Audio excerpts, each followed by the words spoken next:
एक दिन यमुना की तट की मिट्टी को खा लेता है।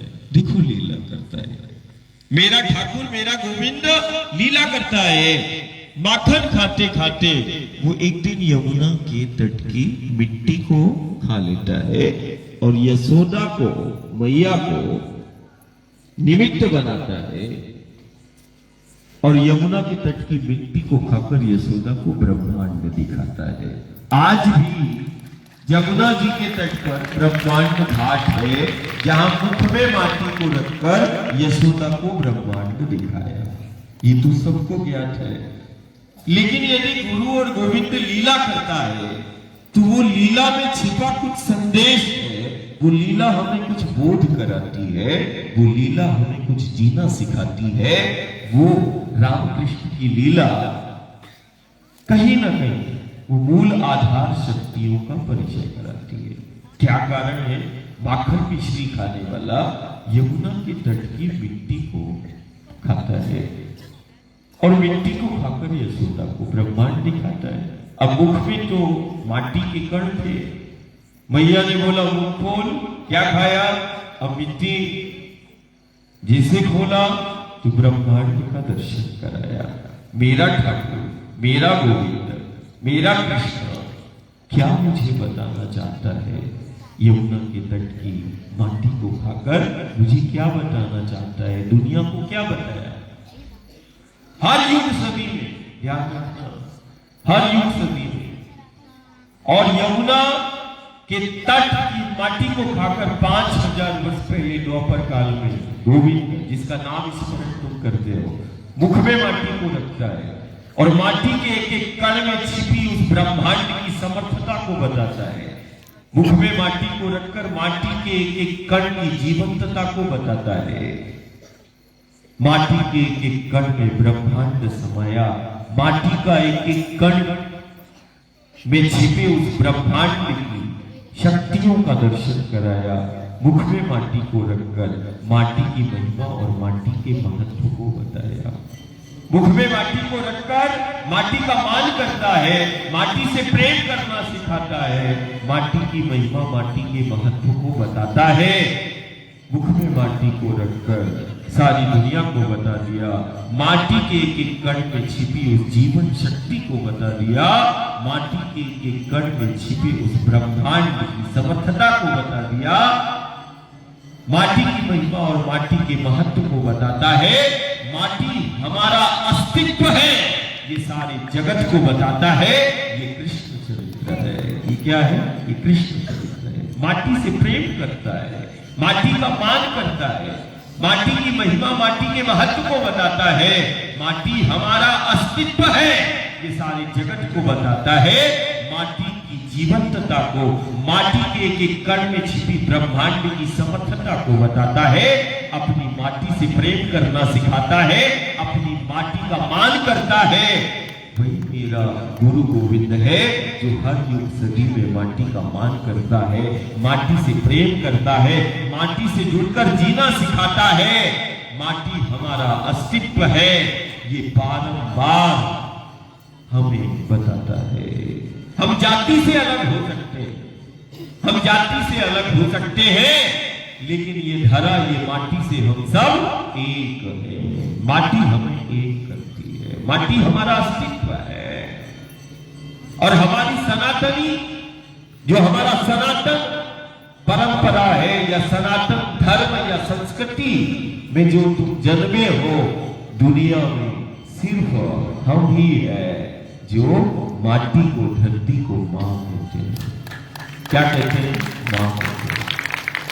जन्म देने वाली को दुनिया ने मां कहा, लेकिन हम ही दुनिया में हैं जो पालन पोषण करने वाली को भी मां कहते हैं और जीवन देने वाली को भी मां कहते हैं। दुनिया के लिए ये माटी है, ये धरती है, ये माटी हमारे लिए ये साक्षात शक्ति है, हमारे लिए ये धरती, ये मां है, हमारा पालन पोषण करती है। जन्म देने वाली से ज्यादा पालने वाली का दर्जा ऊंचा है। जन्म देने वाली से ज्यादा जीवन देने वाली का दर्जा हमारे लिए वो भगवती है, शक्ति